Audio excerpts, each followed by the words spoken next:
Hello and what is up, YouTube? My name is G3 Iron, and today we are taking a look at Death Recap, some modifiers on maps and on monsters that are top tier dangers in Path of Exile. Of course, if you like the video, you can go ahead and give us a like, subscribe, and ding the bell to be notified about more videos just like this one. And if at any point throughout the video you'd like to jump ahead or maybe review any of the discussion points that we've had, a convenient timestamp has been placed directly above my slightly balding forehead, and of course all of the links and resources that are used in the video are put down below alongside with hot links for those timestamps in the video description for your convenience. So let's jump right in.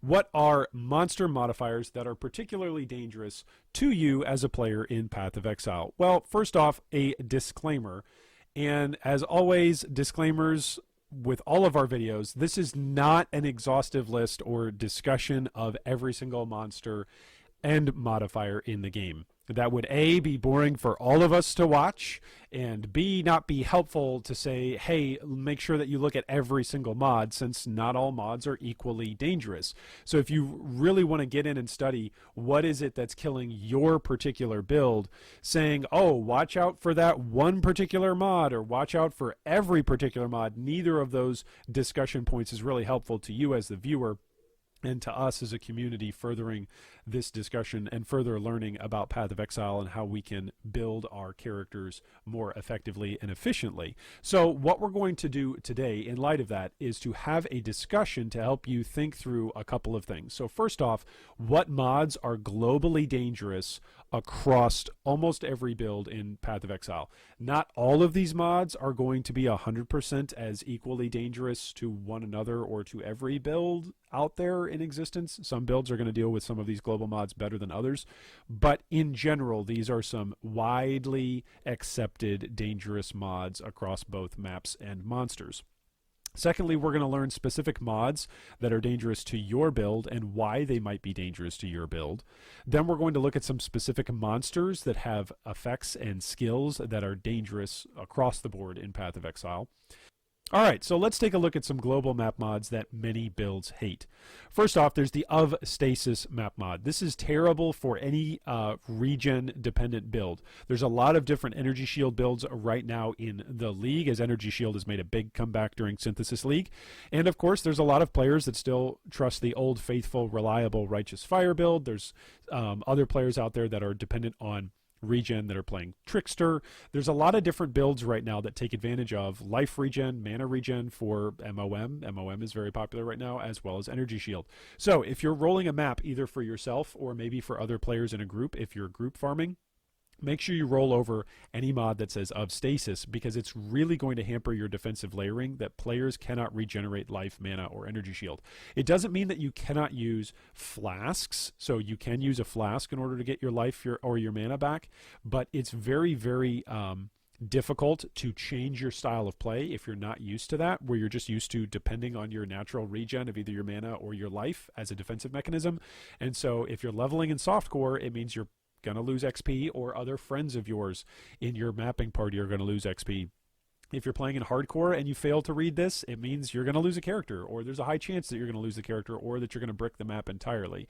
So you're going to want to re-roll over this. The Of Stasis map mod can be rolled on maps that are mid to top tier, so in other words tier 6 through tier 16. So just be aware of that. If you're still in white maps in tier 1 through 5, you don't have to worry about it as much.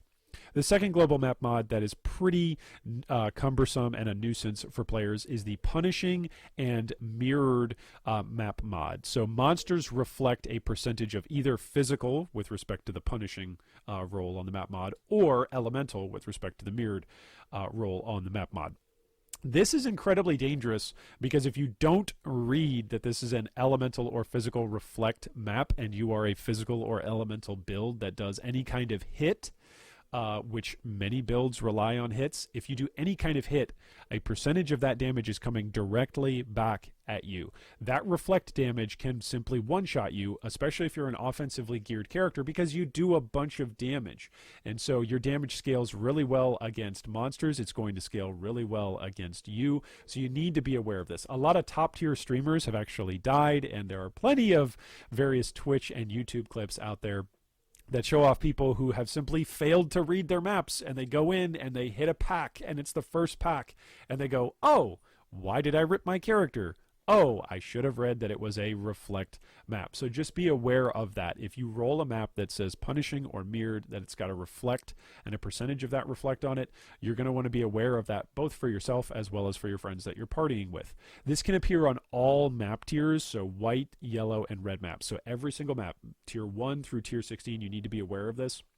So if you roll it, simply re-roll the map, don't use it. Now, of course, there are specific builds that can deal with this. There are certain ascendancies that can navigate reflect maps, and so therefore are very desirable, especially early on in a league when everybody else is selling their reflect maps because they can't run them. There are a few builds out there that actually take advantage of the fact that other players can't run these. So again, this isn't an exhaustive discussion to say that all of these are equally applicable to every build, but it is to say, in general, most players are going to see a reflect map and go, no thanks, I need to pass.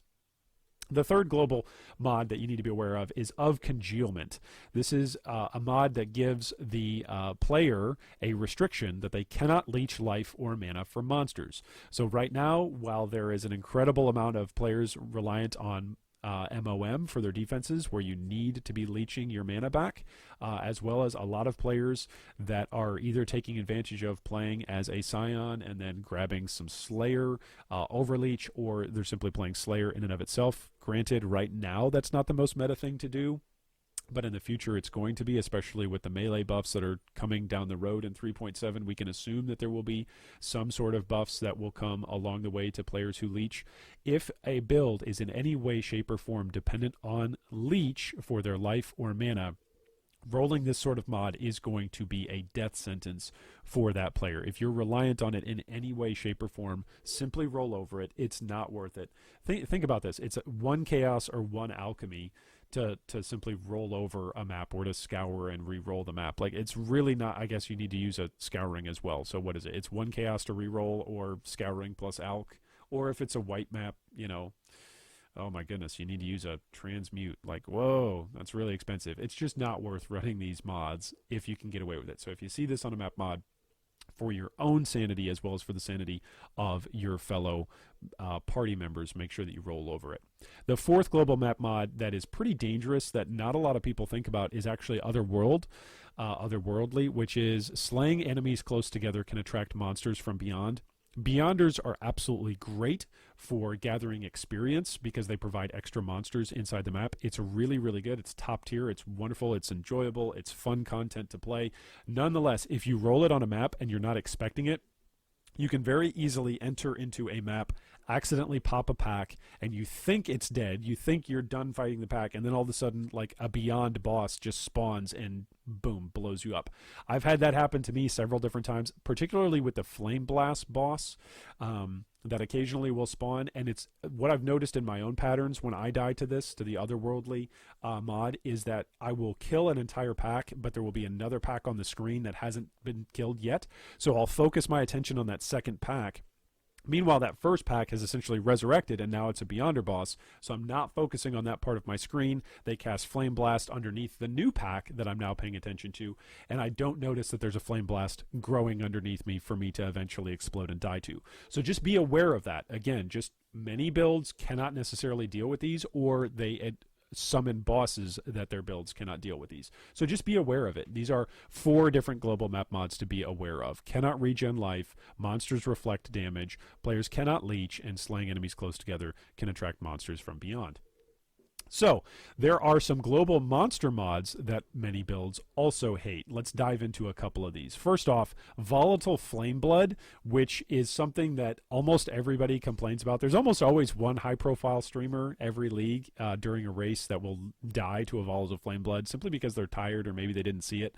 But what it is, it's a little orange ball that essentially chases you after you kill the monster that's got it. You're going to want to be aware of that. One of the things that's really nice about Volatile Flame Blood is that once you have procced it, it actually has a moment where it will sit to charge its explosion. So if you're using Flame Dash, if you're using Whirling Blades, if you're using Lightning Warp, if you're using Blink Arrow, if you're using Flame Dash, you can let it catch up to you.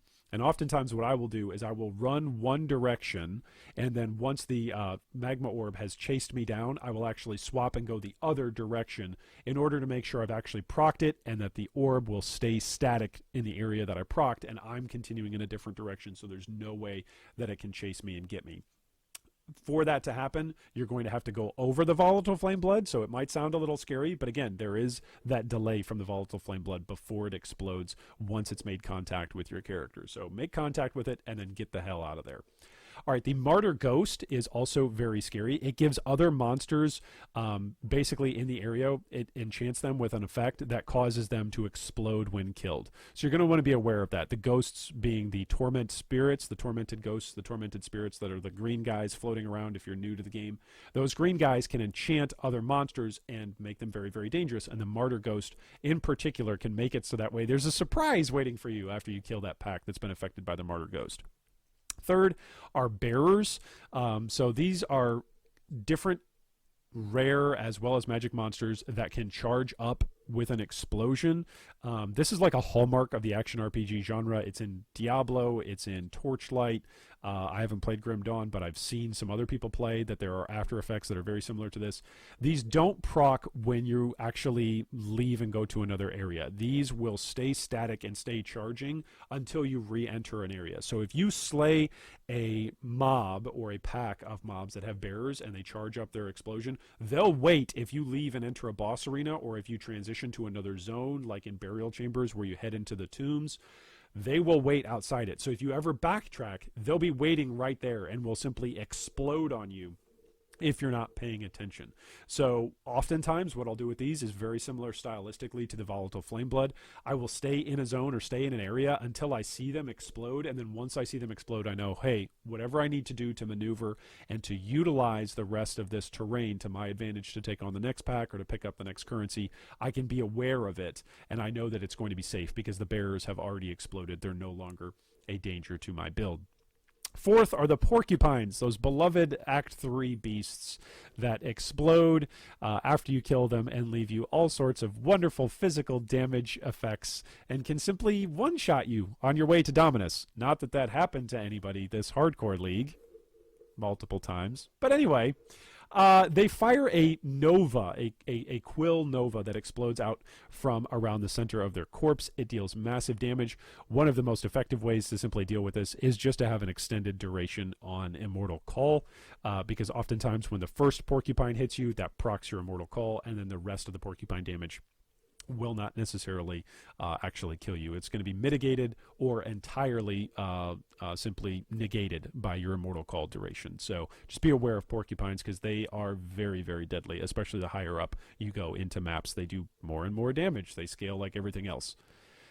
All right, our next fifth most dangerous global monster mod is Cold Explosion. So if you see a little ice golem that's running around, they're so cute. They're, running around, hopping, spinning, kind of like a starfish, and they shoot their little icicle particles at you, and they never hit you because they're really slow and not scary at all. And then you blow them up, and then after you've blown them up, they blow you up. Very, very scary. It's not a big visual effect, so be aware of that. If there is an ice golem running around inside of another pack and you accidentally haven't killed the other pack yet, but you did kill the ice golem, you could have a big burst of damage coming from you from the ice golem.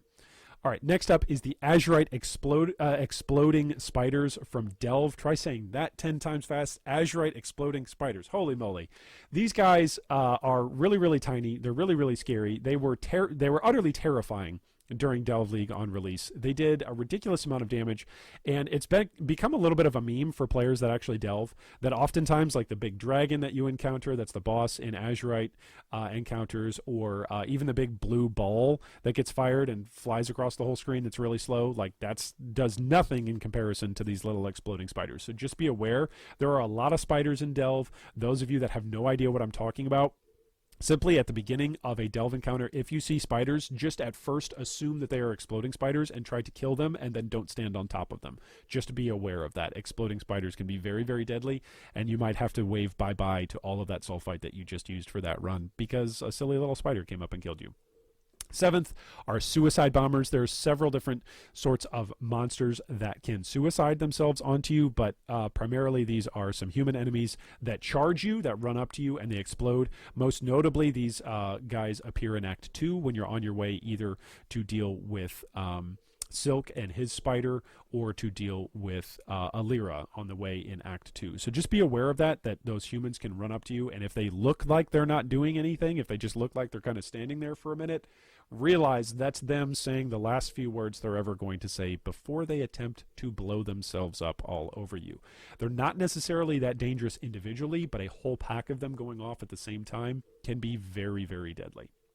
So how do you know what mods are dangerous to you? We just went over some global mods that are dangerous to most, if not many, builds in Path of Exile. But how do you identify what mods are particularly relevant for your build and for what's going on with your goals in playing the game? Well, first off, you need to know your own defenses, okay? If you take nothing else from all of this discussion today, you need to know your own defenses. Well, how am I going to know my own defenses, G3 Iron? Well, really simply run through a checklist of what you rely on to keep your character alive. So do you have a high percentage of physical mitigation?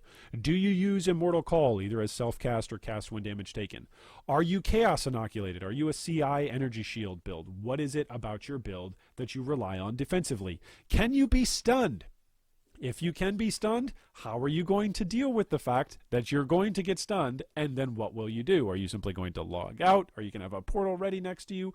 Are you going to have some sort of buddy that's near you that's going to cast a decoy totem to keep you from getting hit a second time after you're stunned? What will you do if you run out of flasks? This often happens, especially in hardcore, and we do have a video that'll be coming out over the next couple of days talking about flask management. But the reality is at some point, even the most disciplined professional player sometimes runs out of flasks. So what will you do if you run out of flasks? If you are very reliant on defensive flasks that either mitigate elemental damage coming in, that help you evade any sort of damage coming in, or that reduce damage, maybe physical or chaos damage that's coming in, what will you do if you don't have those flasks? Sometimes what I'll actually do when I'm testing a build out, yes, I do this both in hardcore and in softcore, I'll actually take my flasks off of my character and just see, okay, how am I playing this game? How am I learning to play this game and learning reactively and proactively to deal with the different enemies that I'm going to be encountering? I don't have the safety net of flasks, so how am I actually going to play this instance without having those flasks as a panic button? Because there are going to be times that you are playing Path of Exile and you don't have a flask. So what is your plan if you run out of defensive flasks, if you don't have any juice to hit on that panic button? Secondly, you want to know what your build cannot handle. So if there are particular mods, maybe some of the mods that we've talked about today, maybe you're an all-in physical build and all you want to do is just do physical damage to other things. That's great. That means that you're not going to run any of those maps that run reflect physical, right? Right? You're going to slow down and read your maps, right? You're not going to run a reflect physical map, right? Maybe you're an elementalist and you're just scaling and converting all of this damage into elemental damage. You're not going to run an elemental reflect map, right? Maybe you're a righteous fire build, or maybe you're a low life guardian that's running around and supporting somebody else, or maybe you're just playing support in general. You're not going to run a players cannot regen life, mana, or energy shield map, right? Know what your build can and cannot handle. How far is scary for you in Delve? Maybe ask yourself, what depth is it that you start to either lose out on soul fight, that you maybe start to fail the attempts, or that maybe the damage is getting to be such that your build simply can't handle it? Maybe you run a couple of temple incursions and you start to see, oh, my build doesn't excel at dealing with chaos damage, or my build's not fast enough DPS-wise to clear out enemies before the timer goes. Know what your build cannot handle. What betrayal masters deal the most damage to you? Some people complain about Tora, some people complain about Hillock, some people complain about Chimera. Know what sort of monsters and what sort of betrayal masters deal the most types of damage to you, and then you can play accordingly. You can try to set up your betrayal syndicate and as well as your own character to be able to counteract those things that are going to deal the most damage and be the most scary for you, that are going to cause you to have a death recap moment where you have to go back and evaluate. Thirdly, answer the following questions. What is the fastest way to kill your character? Right now, as you are playing Path of Exile and watching this video, answer that question. Just take a second. What's the fastest way to kill your character? Okay, you got it? Did you get the answer?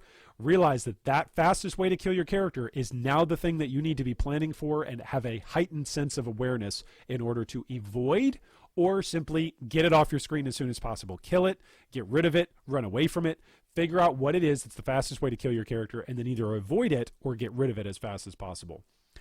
Answer the following question. Last question. What content are you most scared of doing? Is that delve? Is that betrayal? Is that synthesis? Is it a boss? Is it Atziri? Is it doing high tier content corrupted maps? Is it unidentified maps? Is it a particular mod on a map? Is there a particular boss while you're progressing through the story mode that you're simply scared of doing? It doesn't necessarily have to relate to your build, but it can relate to you as a player. Maybe you've got bad memories, or maybe you just notice, hey, this is a particularly challenging encounter for me. Answer that question. What content are you most scared of doing? And then consider actually either getting a friend, a guildmate to come help you, or purchasing somebody just in global trade chat to be able to come in and help you clear out that content that you're scared of doing, especially if it's a piece of content that you've invested a lot into, whether that's a boss kill or a high investment level on a map. Simply answer that question. What content are you most scared of doing? And then get help. Just get help to come and take out that content for yourself, so that way it's not a total loss of content for your character and for your time. All right, 3 monsters with potential dangers to your next build. We're just going to run through these really quickly. Corrupted blood is a very, very scary modifier that can occur on a lot of different monsters actually throughout the game. So if you kill a monster with corrupted bloodline, if you're fighting against a nemesis monster that has the corrupting blood modifier on it, then every hit against it, in other words, every time you hit it, you are stacking corrupted blood onto your character. Dominus in his final crab form, when he is raining blood down on you, that stacks corrupted blood, as well as when he does his cleave attack when he's in his final crab form. That also stacks corrupted blood onto you. Also, of course, the Palace map boss is based off of Dominus, so he also applies corrupted blood to you. Just be aware of that. If you're in any way, shape, or form dependent on your life flasks in order to regen lost life, be aware of corrupted blood. It's very, very scary to sit there and mash your life flask and go, why is my life draining? Because of corrupted blood. All right, Detonate Dead is the other big one that's just potentially dangerous to your next build, whatever you've got in mind. Lyra casts Detonate Dead in Act 2. That's where you're first exposed to it. Feel free to correct me if I'm wrong down in the comments below, but I believe that's where we're first exposed to it in the game as a gameplay mechanic. The Mortality Experimenter in Lunaris Temple, as well as the Spider Lair map boss, the Mausoleum map boss, the Museum map boss, the Spider Forest map boss, and the Burial Chamber map boss. All of them have a Detonate Dead function. What you're going to want to watch out for is any sort of corpses that you kill inside those boss zones or inside those encounters. All of those corpses can potentially deal a bunch of damage to you if the boss gets to actually cast Detonate Dead. So remember what we said about knowing what can kill your build and knowing what you're most scared of? Just be aware of that and either get rid of the corpses, reposition your character, or blow up the boss in the encounter before they can actually cast the skill. Finally, of course, Tolman in Act 8 also can do this as well. The only time I've ever died in Act 8, fingers crossed, is actually to Tolman on a hardcore character. So just don't rip to Tolman, but he does Detonate Dead. And one of the reasons why it's really, really annoying and a little bit scary is because there are so many zombies that you just had to kill in order to activate and fight Tolman. There's a lot of monsters that are on the ground. So if you're fighting Tolman, just be aware of that he does cast Detonate Dead, and hopefully that won't result in your own death. Well, what modifiers have been the scariest for you? Our discussion questions today that you can, of course, leave us a comment down below to chat about. What's your RIP story? What is your press F in chat to pay respects? What's the story of a character for you that died to a map modifier? Maybe you weren't reading it well, or maybe you did read it and say, you know what, I think I can run this anyway. Leave us your story down below.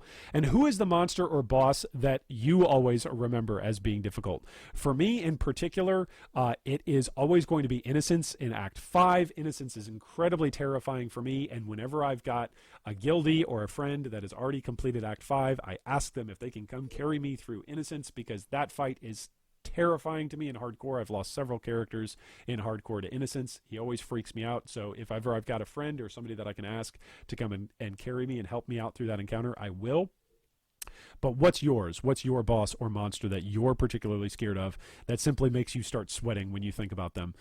And then thirdly, how do you identify potentially dangerous areas for your character, whether that's delve, whether that's temples and incursions, whether that's synthesis bosses, synthesis encounters, whether that's betrayal and forsaken masters that are coming back and intervening in the midst of your map. How do you identify potentially dangerous areas for your character? As always, thanks so much for watching, and I hope that today is the day a Mirror of Calandra drops for you right after you take out that boss or that monster that used to be something your build was scared of. Nice patrons, yes, good patrons. They're so kind and supportive. I can't believe you watched that thing. That was a good job. You did it. You got through the whole video. Yay.